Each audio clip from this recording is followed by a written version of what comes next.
నమస్తే welcome to our channel నేను మీ Shalini YCP మాజీ మంత్రి విడతల రజని మెడ చుట్టూ ఉచ్చు బిగించబోతుందా అంటే అవుననే సమాధానం కూడా వస్తుంది అయితే దీని మీద పూర్తిగా విశ్లేషించడానికి మనతో పాటు స్టూడియోలో ఉన్నారు సీనియర్ జర్నలిస్ట్ భరతరెడ్డి గారు ఉన్నారు వారిని అడిగి కొన్ని విషయాలు మనం తెలుసుకుందాం నమస్కారం నమస్తే సార్ విడతల రజని చేసిన అంటే స్టోన్ క్రషర్ కాడ ఆయన్ని బెదిరించి కొన్ని వేల కోట్లు తీసుకుందని మనకు సమాచారం వస్తుంది సో ఈరోజు ఆ పిటిషన్పై హైకోర్టులో విచారణకు రమ్మని కూడా ఆమెకు పిలుపునిచ్చారు సో ఆమెమో నా మీద అక్రమ కేసులు పెడుతున్నారని ఆమె మాట్లాడుతుంది దీన్ని ఎలా చూడాలి సార్ గత ఒక వారం 5-6 రోజుల నుంచి విడతల రజని ఒక వార్తల్లో వ్యక్తిగా మారుమోగుతుంది. కారణం ఆమె హయాంలో క్రషర్ మిషన్కి సంబంధించి ఆరోపణలు ఎదుర్కొంది.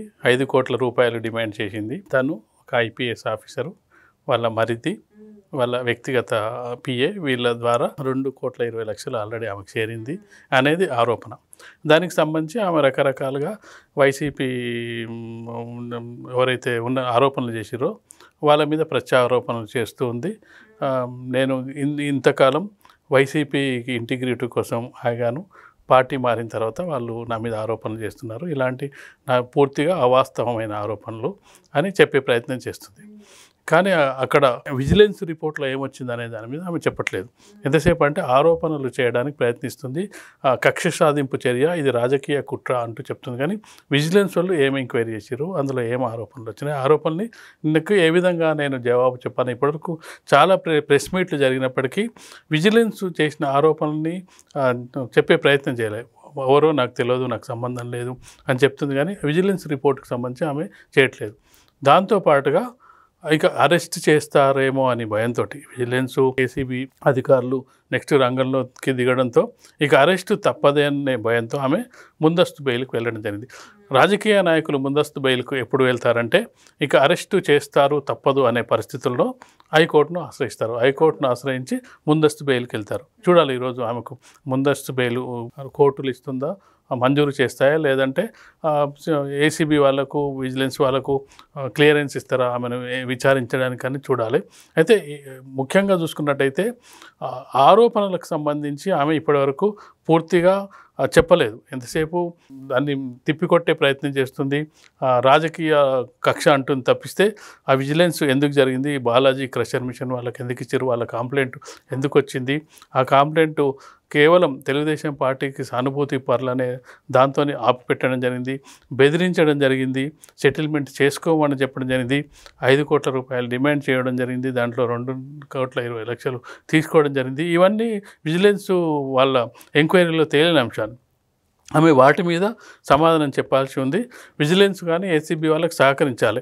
నిజంగానే ఆమె తప్పు చేయకపోయినట్టయితే వాళ్ళకి సహకరించి ఇది నా పరిధిలో లేదు, నాకు సంబంధం లేదు, ఇది ఐపీఎస్ ద్వారా జరిగిందా, అసలు జరిగిందా జరగలేదా, వాళ్ళు ఎందుకు కంప్లైంట్ ఇచ్చిన వాళ్ళు నాకు తెలియదని చెప్తుంది. కంప్లైంట్ ఇచ్చిన వాళ్ళు ఎప్పుడు కూడా తెలియదు. ఎందుకంటే వాళ్ళ అన్యాయం జరిగిన వాళ్ళు ఎక్కడ జరిగింది అనేది తెలుసుకోవాల్సిన బాధ్యత ఎంక్వైరీలో తెలుస్తుంది. విజిలెన్స్ వాళ్ళు, పోలీసు వాళ్ళు, లేకపోతే ఏసీబీ వాళ్ళు తెలుసుకుంటారు. నాకు ఇది రాకుండా ఆగింది, ఎవరు అడ్డుకున్నారో తెలియదు అనేది కంప్లైంట్ ఇస్తారు. ఎవడైనా యాక్సిడెంటో లేకపోతే మర్డర్ అవుతుంది, మర్డర్ అయింది, వాళ్ళు అనుమానం పడతారు, ఎవరి మీద మీకు అనుమానం ఉందా అంటే వీళ్ళు పూర్తి స్థాయిలో ఎంక్వైరీ చేసి వీళ్ళ ద్వారా ఇది జరిగింది నీకు అన్యాయం చెప్పే ప్రయత్నం. అందులో భాగంగా విజిలెన్స్ అది సంబంధించి విజిలెన్స్ వాళ్ళు కీలకమైన పత్రాలను చూసుకోవడం జరిగింది.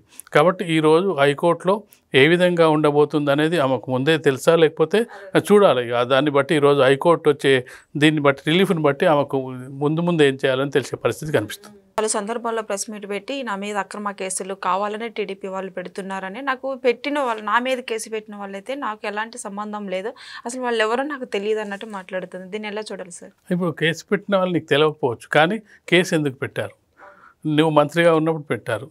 ఆ కేసు నాకు లేకపోతే ఆ మంత్రి నాకు సంబంధం లేదు, ఆ మినిస్ట్రీతో సంబంధం లేదని చెప్పొచ్చు. నువ్వు మంత్రిగా ఉన్నావు, నీ హయాంలో అవి జరిగింది. ఒక క్రషర్ మిషన్ వాళ్ళు నీ మీద ఆరోపణలు చేశారు, అది ఆపారు. అది శ్రీ బాలాజీ కన్స్ట్రక్షన్ వాళ్ళది, చలపతిరావు వాళ్ళది ఆగిపోయింది. ఆగిపోవడానికి కారణమైంది. తర్వాత సెటిల్మెంట్ చేసుకోమన్నారు. సెటిల్మెంట్ చేసుకోవడానికి డబ్బులు అడిగారు. ఎవరు అడిగారు? మీ మరిదిని ఇన్వాల్వ్ చేస్తున్నారు, ఆయన ఎందుకు ఇన్వాల్వ్ అవుతుండ్రు, 10 లక్షలు మీ పిఏకి ఇచ్చారని చెప్తున్నారు. వీటన్నిటి మీద సమాధానం చెప్పలేదు. సరే, రాజకీయ నాయకులు ఖచ్చితంగా కూడా ఒక అవకాశం దొరికినప్పుడు ప్రత్యర్థి పార్టీలు దాన్ని వాడుకోవడానికి ప్రయత్నిస్తారు. ఏ రాజకీయ పార్టీ అయినా అపోజిషన్ వాళ్ళు ఇట్లాంటి అవినీతి ఆరోపణలు ఎదుర్కొన్నప్పుడు ఖచ్చితంగా దాన్ని ఇష్యూ చేస్తారు, దాని మీద హైలైట్ చేస్తారు, దాని మీద పోరాడతారు. కానీ పోరాడిన సందర్భంలో రాజకీయ కక్ష సాధింపు ఉందని చెప్తున్న సందర్భంలో అసలు జరిగిందా లేదా అని ప్రూవ్ చేసుకునే ప్రయత్నం చేయాలి. ఖచ్చితంగా కూడా ఎవరైతే నీకు విజిలెన్స్ వాళ్ళు నీకు నోటీసులు పంపించారో, ఏసీబీ నోటీసు, దానికి సంబంధించిన వివరణలు ఇవ్వాలి. ఇచ్చినట్టయితే అది కోర్టుకు వెళ్ళిన తర్వాత నిలబడే అవకాశం ఉండదు నువ్వు ఇచ్చిన వివరణను బట్టి. ఖచ్చితంగా ఫైనల్గా ఏంటి, ఏసీబీ చేసినా ప్రభుత్వం చేసినా ఎవరు చేసినా ఫైనల్గా వెళ్ళి అక్కడ ఎక్కడ ల్యాండ్ అవుతుంది అది కేసులన్నీ కూడా కోర్టులో ల్యాండ్ అవుతాయి. కోర్టు దగ్గర నువ్వు ఆరోపణలు నిరూపించుకుంటే నా మీద ఏం లేవు రాజకీయ కక్ష సాధింపు అని చెప్పి నిరూపించుకుంటే ఎవరేం చేయరు. కానీ ఇది కేవలం టీడీపీ వాళ్ళు ప్రత్యర్థి పార్టీలు చేస్తున్నారంటే మరి చాలామంది మంత్రులుగా పనిచేయడం జరిగింది. అందరి మీద ఎందుకు ఆరోపణలు రావు? దాదాపు 25 మంది వైసీపీలో పనిచేయడం అంటే కొంతమంది ఒక్కొక్కటి బయటకు వస్తున్నాయి, కానీ వాళ్ళకు దొరికిన ఆధారాలని బట్టి బయటకు వస్తుంటాయి. కాబట్టి ఆమె నిజంగానే ఒకవేళ ఎలాంటి తప్పు చేయకపోతే, వాళ్ళెవరు తనకు తెలియకపోతే దానికి సంబంధించి ఆమె పూర్తిగా కోర్టులో రుజువు చేసుకోవచ్చు, లేదంటే విజిలెన్స్ అధికారులకు ఇవన్నీ ఇవ్వచ్చు. ఇవన్నీ చేయకుండా ముందస్తుకు వెళ్ళడం ఒకటి, ప్రత్యారోపణలు చేయడం ఒకటి. నాకు సంబంధం లేదని ఎవరైనా చెప్తారు, అది ఎవరైనా నాకు సంబంధం ఉందని చెప్పరు. కానీ ఇది కక్ష సాధింపు చర్య అని చెప్పడం ద్వారా, ముందస్తు బెయిల్కి వెళ్ళడం ద్వారా ఆమెలో ఏదో భయం ఉన్నట్టుగా మనకు కనిపిస్తుంది. అలాగే రెడ్ బుక్లో నా లోకేష్ గారు రాసుకున్న పేరు నాదైతే కరెక్ట్ కాదు, ఎందుకు నేనే తప్పు చేయనప్పుడు నా పేరు ఎందుకు రాయాలన్నట్టు ఆమె మాట్లాడుతుంది. దీన్ని ఎలా చూడాలి సార్? ఇప్పుడు రెడ్ బుక్కా గ్రీన్ బుక్కా అని కాదు, ఆరోపణలు రావడం జరిగింది, ఆరోపణల మీద విచారణ జరుగుతుంది.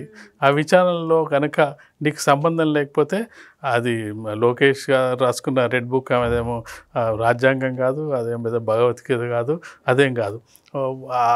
అందులో రాసుకున్న వాళ్ళ ఎందుకు కూడా బయటికి వచ్చిన సందర్భం కూడా లేదు. కొంతమంది మీద కొన్ని ఆరోపణలు ఉంటే ఆరోపణల్ని ఎంక్వైరీ చేసే పని ఉంటుంది ప్రభుత్వానికి. అందులో భాగంగా నిజంగానే ఒకవేళ రెడ్ బుక్ అదేమో చట్టం కాదు కదా, అదేమో న్యాయస్థానం కాదు కదా. నీకు న్యాయస్థానం ఫైనల్గా పోలీసు వాళ్ళు తీసుకెళ్లేది నిన్నైతే కోర్టుకే కదా, వాళ్ళేం శిక్ష అయ్యారు కదా. విజిలెన్స్ వాళ్ళు లేకపోతే ఏసీబీ వాళ్ళు లేకపోతే సిఐడి వాళ్ళు నీకు శిక్ష ఏమేలాగా, నీ దగ్గర ఇవి ఉన్నాయని చెప్పి కోర్టుకు సమర్పిస్తారు. మాకు ఈ ఆధారాలు దొరికినాయని. అవి నాకు తప్పని చెప్పి ప్రెస్ మీట్లలో లేకపోతే లోకేష్ గారు ఇవన్నీ ఎందుకు, అవేవో కోర్టుకు సబ్మిట్ చేసేస్తే నా మీద ఏం ఆరోపణలు లేవని చెప్తే కోర్టే క్లీన్ చిట్ ఇచ్చి పంపిస్తుంది కదా. అంటే రాజకీయ నాయకులు ఏం చేస్తారంటే ఇక తాము ఇరుక్కున్నప్పుడు ఏం చేస్తారంటే వేరే వాళ్ళని ఇరికించడం, లేదంటే ప్రత్యర్థి పార్టీల మీద దుమ్మెత్తిపోయడం ఇలాంటివి చేస్తుంటారు. అందులో భాగంగానే నీకు ఫైనల్ జడ్జిమెంటు, ఫైనల్గా రిలీఫ్ దొరికేది, ఫైనల్గా శిక్ష పడకుండా ఉండేది, ఫైనల్గా నీకు ఎలాంటి నేను సంబంధం లేదని చెప్పాల్సింది, ఫైనల్గా వెళ్ళాల్సింది కోర్టు దగ్గర. ప్రతి కేసు కూడా కోర్టు దగ్గరనే ల్యాండ్ అవ్వాల్సి ఉంటుంది.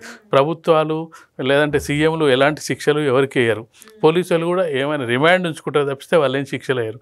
శిక్షలకు అన్నిటి కూడా కోర్టు దగ్గరనే మనం తేల్చుకోవాల్సింది కూడా కోర్టు దగ్గరనే. కాబట్టి ఆమె నిజంగానే ఎలాంటి వాటిలో ఇరుక్కోకపోతే, ఎలాంటి సంబంధం లేకపోతే కోర్టుల్ని ఆమె తేల్చుకోవాల్సిన అవసరం అయితే ఉంది. అవును. ఇప్పుడు ఆమె కోర్టుకు వెళ్ళి నాకు అన్ని నిజాలు ఒప్పుకుంటుందా ఒప్పుకోదా సార్? దీని తర్వాత పరిణామాలు ఎలా? ఒప్పుకోవడం అంటే వీళ్ళు ఇచ్చేదాన్ని, ఇప్పుడు ఏదైతే ఏసీబీ వాళ్ళు విజిలెన్స్ వాళ్ళు ఏవైతే ఆధారాలు సేకరించాలో ఆధారాలని కోర్టుకు సమర్పించినప్పుడు ఆధారాలు కరెక్ట్గా లేవని ఏమో ప్రూవ్ చేసుకోవాల్సిన అవసరం ఉంటుంది. వాళ్ళు తీసుకున్న ఆధారాలను ఏమో ప్రూవ్ చేసుకోవాల్సి ఉంటుంది. ఒకవేళ వాళ్ళు సేకరించే ఆధారాలు నిజమైతే కోర్టు ఖచ్చితంగా కూడా ఈమె మీద యాక్షన్ తీసుకునే అవకాశం ఉంటుంది, శిక్ష పడే అవకాశం ఉంటుంది. ఈమెకు అడ్వకేట్లు ఉంటారు, ప్రభుత్వం తరఫు అడ్వకేట్లు ఉంటారు. కాబట్టి ఖచ్చితంగా కూడా ఈమె నిజంగానే ఎలాంటి అక్రమాలకు పాల్పడకపోతే, ఈ వాళ్ళని ఇబ్బంది పెట్టుండకపోతే ఖచ్చితంగా కూడా కోర్టులో న్యాయం జరిగే అవకాశం అయితే ఉంటుంది. Okay, thank you sir.